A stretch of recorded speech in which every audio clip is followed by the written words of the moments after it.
여러분, 노후 준비한다고 연금저축 붓고 계시죠? 일론 머스크가 말합니다. 그거 다 쓸모없다고요. 안녕하세요, 어그로입니다.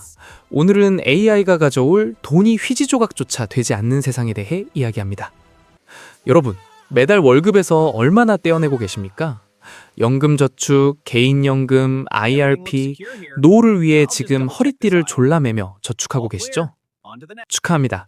당신은 지금 미래를 위해 현재를 희생하는 지극히 성실한 개미입니다. 그런데 만약 그 미래가 오지 않는다면? 아니, 정확히 말하면 돈이 필요 없는 미래가 온다면요? 일론 머스크가 최근 인터뷰에서 던진 폭탄 발언이 전 세계를 충격에 빠뜨렸습니다. 10년, 20년 뒤 은퇴를 위해 돈을 모으는 것에 대해 걱정하지 마라. 그건 아무 의미 없을 것이다. 당신의 상식을 전복시키는 이 말, 미친 소리일까요? 아니면 우리가 아직 모르는 미래의 청사진일까요? 오늘 우리는 AI가 가져올 돈이 휘지조각조차 되지 않는 세상에 대해 이야기합니다. 당신이 알던 경제학의 모든 법칙이 무너지는 순간, 그 충격의 현장으로 지금 떠나보시죠. 일론 머스크는 농담을 잘하는 사람입니다. 하지만 이번엔 웃을 수가 없었습니다. 그의 눈빛은 진지했고 목소리엔 확신이 담겨 있었으니까요. 10년, 20년 뒤 은퇴를 위해 돈을 모으는 것, 그건 아무 의미 없을 겁니다. 이 한 문장이 의미하는 바를 곱씹어 봅시다. 우리가 평생 배워온 재테크의 황금률, 젊을 때 모아라, 늙어서 쓴다 라는 공식이 완전히 부정당한 겁니다. 왜죠? 대체 무슨 일이 벌어지길래 노후 자금이 무의미해진다는 걸까요? 머스크는 두 가지 시나리오를 제시합니다. 첫째, 우리가 죽는다. 인류가 멸망하거나 AI가 인간을 대체하는 극단적 상황이죠. 둘째, 돈이 필요 없는 세상이 온다. 모든 것이 너무 풍요로워져서 화폐 자체가 무의미해지는 세상 말입니다. 당신은 어느 쪽에 베팅하시겠습니까? 비관론자로 맞을 건가요? 낙관론자로 틀릴 건가요? 머스크는 이미 선택했습니다. 그는 풍요의 시나리오를 믿기로 했습니다. 하지만 그 풍요가 오기까지의 과정은 결코 순탄하지 않을 거라고 경고합니다. 그렇다면 대체 어떤 메커니즘으로 돈이 무의미해진다는 걸까요? 그 답은 바로 다음 장에 있습니다. 우리를 덮칠 거대한 파도, 그 정체를 지금 공개합니다. 상상해보세요. 당신 앞에 거대한 파도가 다가옵니다. 높이는 100m, 속도는 음속을 넘어섭니다. 피할 시간도 대비할 방법도 없습니다. 그냥 휩쓸릴 뿐이죠. 머스크는 AI와 로봇공학의 발전을 이렇게 표현했습니다. 초운속 쓰나미. 이 파도에는 속도 조절 노브가 없습니다. 끄는 스위치도 없습니다. 한번 시작되면 멈출 수 없는 거대한 흐름이죠. 지난 2년간 우리가 목격한 것을 떠올려 보세요. 챗 GPT가 등장하고 불과 몇 달 만에 1억 명이 사용했습니다. 이미지 생성 AI는 일사들의 일자리를 위협하기 시작했고, 코딩 AI는 주니어 개발자들을 긴장시켰습니다. 자율주행은 운전기사의 미래를 불안하게 만들었죠. 그런데 이건 시작에 불과합니다. 머스크가 말하는 쓰나미는 단순히 몇몇 직업이 사라지는 수준이 아닙니다. 노동이라는 개념 자체가 재정이 되는 순간입니다. 인간의 육체 노동도 물론이고 지적 노동까지도 AI가 대체할 수 있는 세상이 온다는 거죠. 여기서 핵심적인 질문이 생깁니다. 인간이 일을 하지 않는다면 대체 누가 돈을 벌까요? 경제는 어떻게 돌아갈까요? 바로 이 지점에서 우리가 알던 경제학의 법칙들이 하나둘 무너지기 시작합니다. 경제학 교과서를 펼쳐봅시다. 상품의 가격은 어떻게 결정될까요? 원자재 비용 더하기 인건비 더하기 유통비 더하기 적정 이윤. 간단한 공식이죠. 그런데 이 공식에서 가장 큰 비중을 차지하는 게 뭘까요? 바로 인건비입니다. 자동차 한 대를 만드는 데 들어가는 철강, 고무, 플라스틱 비용보다 그것을 조립하고 설계하고 판매하는 사람들의 인건비가 훨씬 큽니다. AI 시대에는 이 인건비가 0으로 수렴합니다. 로봇이 조립하고 AI가 설계하고 알고리즘이 판매합니다. 남는 건 원자재 비용과 전기세 뿐입니다. 더 충격적인 건 AI 지능 자체의 가격입니다. 지금 챗 GPT를 사용하는데 얼마를 내십니까? 무료 버전도 있고 유료도 월 2만 원 남짓이죠. 불과 10년 전이라면 이런 수준의 지능을 가진 비서를 고용하려면 월급으로 몇백만 원은 줘야 했을 겁니다. 이 트렌드가 지속되면 어떻게 될까요? 과거엔 100만 원 하던 스마트폰이 10만 원이 되고 5만 원이 되고 결국엔 거의 공짜가 됩니다. 의료 진단, 법률 자문, 교육 서비스, 모든 것의 가격이 폭락합니다. 이걸 경제학 용어로 탈화폐화라고 부릅니다. 돈으로 환산할 수 없을 만큼 가치가 낮아진다는 뜻이죠. 그렇다면 이 미친 디플레이션 속에서 우리는 어떻게 살아갈까요? 답은 다음 장에 있습니다. 기본소득, UBI에 대해 들어보셨죠? 정부가 모든 국민에게 조건 없이 일정 금액을 주는 제도입니다. 많은 사람들이 AI 시대의 해법으로 UBI를 제시합니다. 하지만 머스크는 다릅니다. 그는 UBI보다 더 급진적인 개념을 제시합니다. UHSS, 보편적 고수준 재화와 서비스입니다. 무슨 차이냐고요? UBI는 현금을 주는 겁니다. 월 100만 원을 받든 200만 원을 받든 그걸로 뭘 살지는 당신이 정하는 거죠. 하지만 UHSS는 다릅니다. 현금이 아니라 재화와 서비스 그 자체를 제공하는 겁니다. 예를 들어볼까요? 미래에는 집을 사는 게 아닙니다. 로봇이 지은 집이 워낙 저렴해서 누구나 살 곳이 있습니다. 의료비를 낼 필요가 없습니다. AI 의사가 거의 공짜로 진료합니다. 교육비, AI 교사가 1:1 맞춤 교육을 무료로 제공합니다. 이게 바로 머스크가 말하는 절대 풍요의 단계입니다. 부자에게 세금을 걷어 가난한 자에게 나눠주는 재분배 모델이 아닙니다. 전체 생산량이 너무 커져서 재분배 자체가 무의미해지는 겁니다. 빵 100개를 10명이 나눠 먹을 땐 싸웁니다. 하지만 빵이 100만 개라면 그냥 가져가면 됩니다. 싸울 이유가 없죠. 그런데 여기서 의문이 생깁니다. 이렇게 물건을 미친 듯이 찍어내면 인플레이션이 오는 게 정상 아닌가요? 왜 물가가 오히려 내려간다는 걸까요? 그 역설적인 메커니즘을 다음 장에서 밝힙니다. 경제학 101. 정부가 돈을 많이 찍어내면 어떻게 될까요? 인플레이션입니다. 돈의 가치가 떨어지고 물가가 오르죠. 아르헨티나, 베네수엘라, 짐바브웨.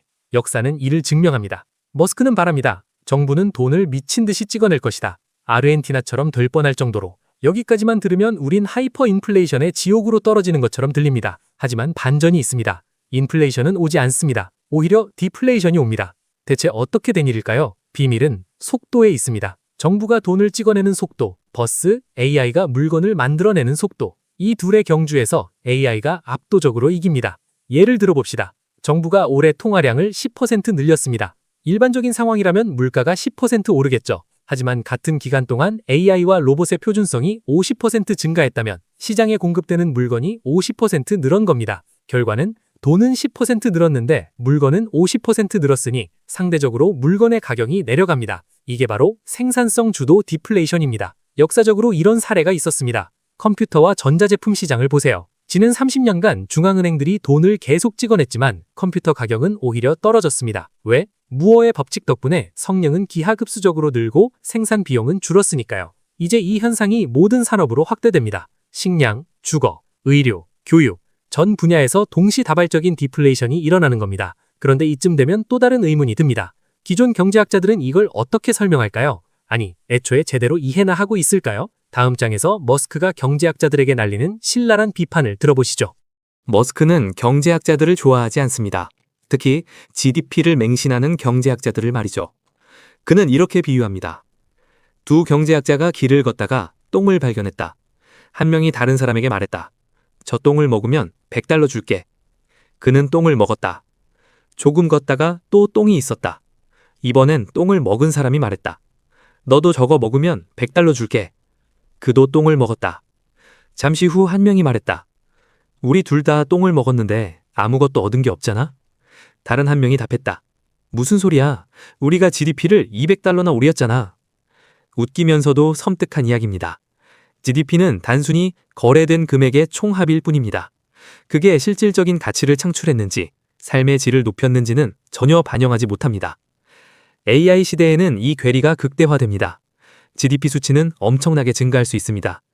로봇들이 24시간 물건을 만들어내고 AI 서비스들이 끊임없이 거래되니까요. 하지만 그게 인간의 행복과 직결될까요? 더 큰 문제는 기존 경제 지표들이 무료 서비스를 측정하지 못한다는 겁니다. 구글 검색은 GDP에 잡히지 않습니다. 무료니까요. 하지만 우리 삶에 미친 영향은 엄청납니다. 도서관 수백 개를 대체했죠. 미래에는 이런 무료이지만 엄청난 가치를 가진 서비스가 폭발적으로 증가합니다.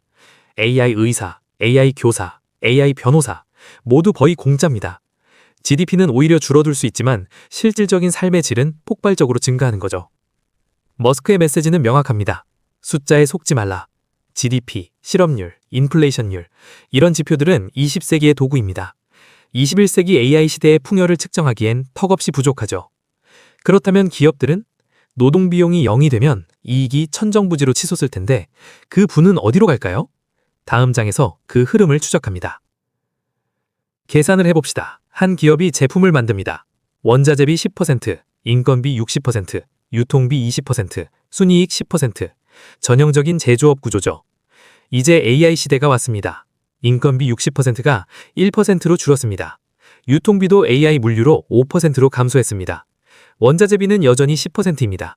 남은 84%는 어디로 갈까요? 이론상으로는 기업의 순이익입니다. 84%의 영업이익률. 말도 안 되는 수치죠. 주주들은 환호할 겁니다. 주가는 폭등하겠죠. 하지만 여기 딜레마가 있습니다. 누가 이 제품을 사주냐는 겁니다. 인간의 60%가 일자리를 잃었습니다. 구매력이 사라졌죠. 아무리 좋은 제품을 만들어도 살 사람이 없다면 기업은 망합니다. 경제학 용어로 수요 부족 문제입니다. 자본주의의 아이러니입니다. 기업은 비용을 줄이려고 인간을 해고합니다. 하지만 인간은 소비자이기도 합니다. 노동자를 해고하면 소비자도 사라지는 거죠. 그렇다면 시스템은 어떻게 대응할까요? 머스크는 말합니다. 결국 순환이 만들어질 거라고. 기업들은 엄청난 생산성을 유지하려면 소비자가 필요합니다.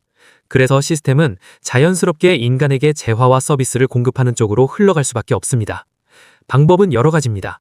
정부가 세금을 걷어 UHRS 형태로 배분할 수도 있고, 기업들이 직접 무료 서비스 모델로 전환할 수도 있습니다.